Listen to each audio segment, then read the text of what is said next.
Shalom saudara-saudaraku yang dikasihi Tuhan dimanapun saudara berada.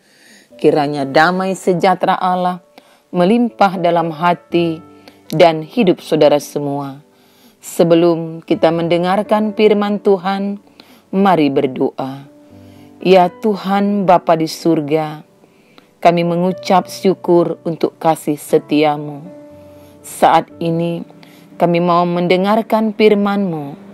Kiranya Roh Kudus menolong kami untuk dapat memahaminya. Demi nama Yesus, amin. Firman Tuhan Filipi 3 ayat 4b sampai 14.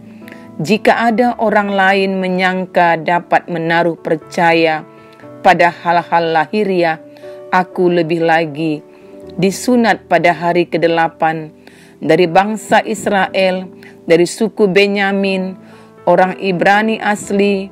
Tentang pendirian terhadap hukum Taurat, aku orang Farisi. Tentang kegiatan, aku penganiaya jemaat. Tentang kebenaran dalam mentaati hukum Taurat, aku tidak bercacat. Tetapi apa yang dahulu merupakan keuntungan bagiku, sekarang kuanggap rugi karena Kristus. Malahan segala sesuatu kuanggap rugi karena pengenalan akan Kristus Yesus, Tuhanku, lebih mulia daripada semuanya.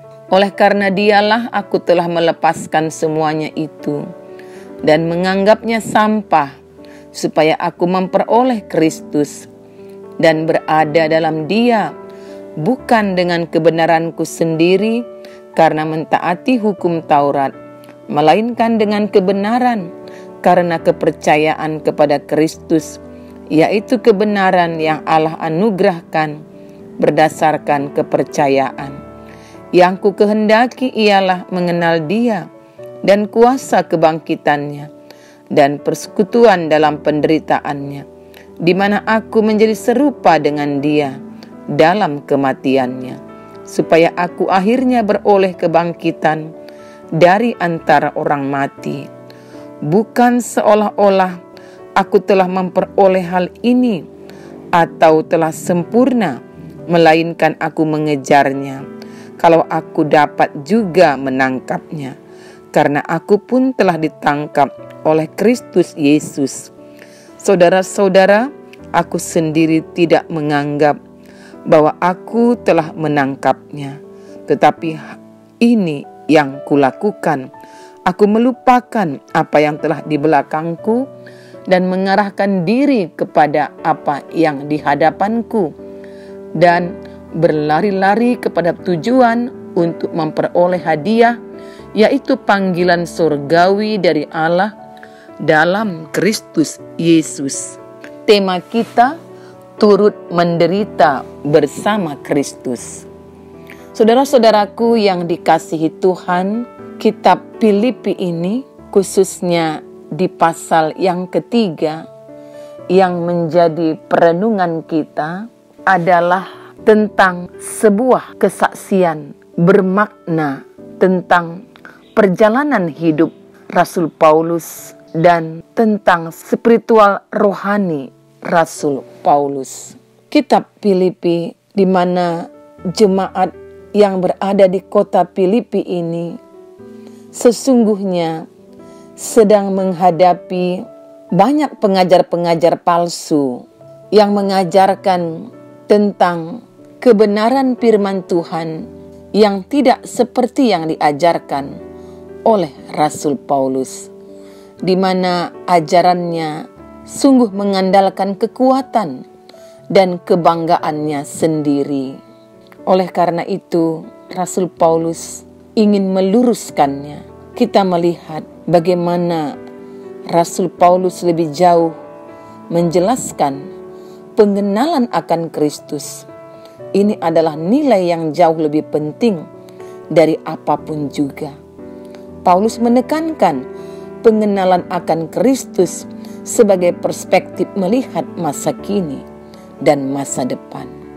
Kita kembali kepada teks renungan kita.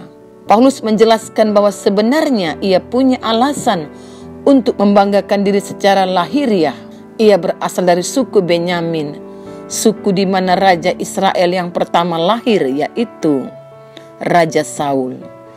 Dia pun disunatkan pada hari ke-8, yang berarti bahwa sejak lahir ia sudah terhisap sebagai umat perjanjian Allah. Ia pun seorang Farisi, yang artinya orang yang sangat taat dan setia menjalankan hukum Taurat. Kegiatannya menganiaya jemaat. Paulus menyadari bahwa itu semua ia banggakan ketika belum mengenal Kristus.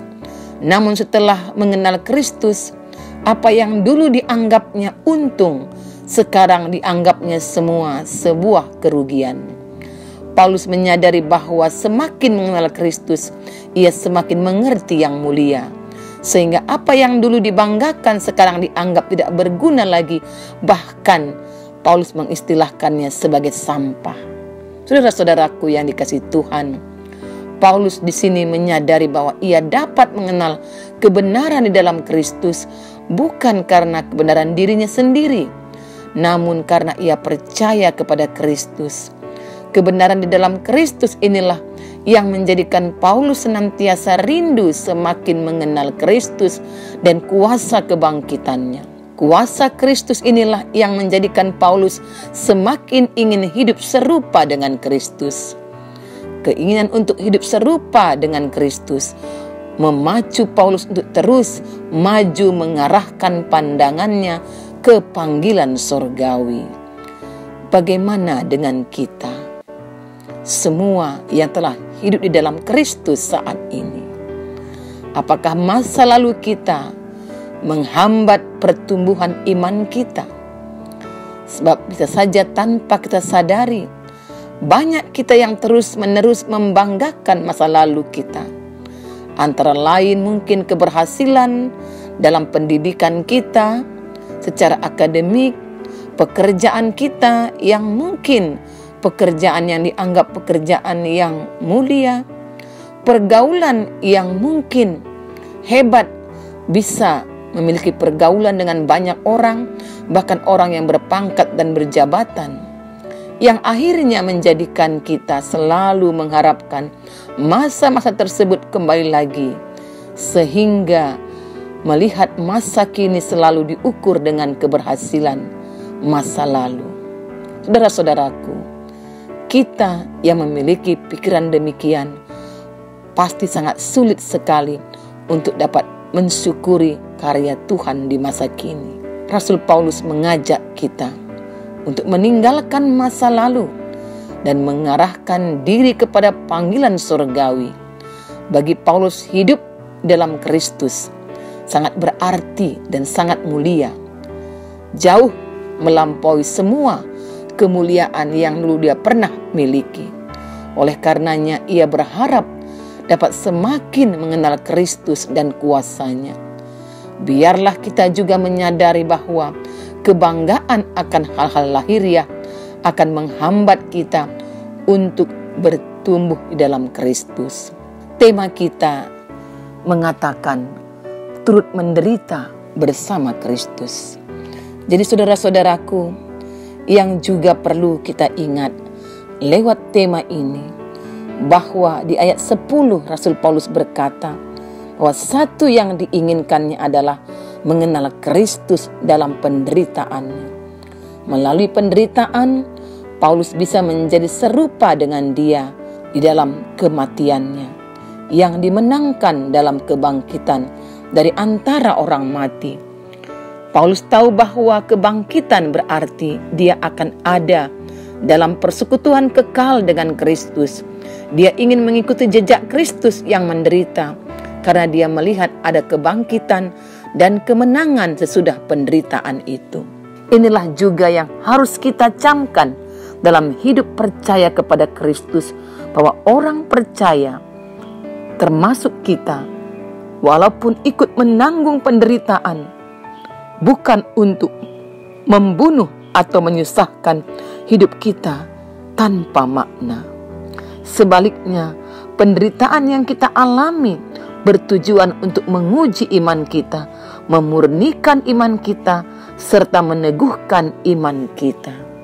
Jadi saudara-saudaraku, kita harus melihat kita telah dipilih, dipanggil oleh Tuhan, bukan hanya untuk menjadi pemberita Injil, tapi juga rela menderita demi Injil.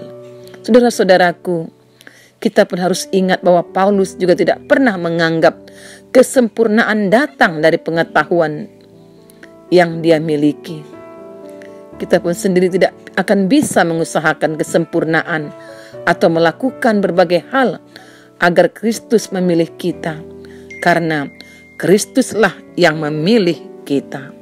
Saudara-saudaraku, dalam bagian yang terakhir, Paulus mengatakan bahwa hadiah utama adalah yaitu panggilan sorgawi dari Allah dalam Kristus Yesus. Allah telah memanggil Paulus dalam Kristus, dan dia memenuhi panggilan ini dengan pengharapan bahwa dia akan menikmati hidup baru bersama Kristus. Dengan mata yang diarahkan pada hadiah akhir ini, Paulus dapat mengesampingkan segala yang berasal dari dunia untuk bisa bersama dengan Kristus. Jadi perenungan kita, apakah hal yang terpenting dalam hidup kita ini? Mungkin kita berkata, kita akan mengatakan keluarga, teman, kebahagiaan, kesehatan, uang, karir, kebahagiaan, jabatan, kehormatan, dan lain sebagainya. Semua hal itu adalah hal-hal yang sekunder yang justru bisa menghambat kita mendekat kepada Kristus. Jadi saudara-saudaraku, apakah kita menentukan prioritas hidup kita yang sesungguhnya? Tuhankah yang telah kita prioritaskan dalam hidup ini atau yang lain? Saudara-saudaraku, jika kita melihat bahwa prioritas hidup kita adalah Kristus, maka kita akan lebih tidak mudah menyerah. Menjadi seorang pengikut Kristus yang tangguh, yang tidak gampang mengeluh apabila yang kita harapkan tidak tercapai atau belum tercapai.